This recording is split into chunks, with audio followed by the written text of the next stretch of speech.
फिर नाल इशारे दे अली ताई पाक सईदा कोल बुलांदियां ने साहबजादियां ते शहजादियां दे हथ हैदर दे हथ फड़ांदियां ने। फिर अली ते हसन हुसैन ताई रोज़े पाक दे वाल गलांदियां ने। उम्मे सलमान सदके फिर ज़हरा पानी वास्ते हुक्म लगांदियां ने।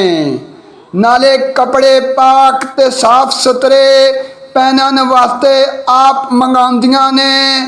आप उठ के हालत मर्जी अंदर करके गुसल लबास बदलांदियां ने। मुड़ के ला तकिया किबले रुख होके लेट चार पाई उत्ते जांदियां ने। खुशबू जनती फिर मंगवा साएम अपने पाक लिबास ते लांदियां ने। खुशबू जनती फिर मंगवा साएम अपने पाक लिबास ते लांदियां ने।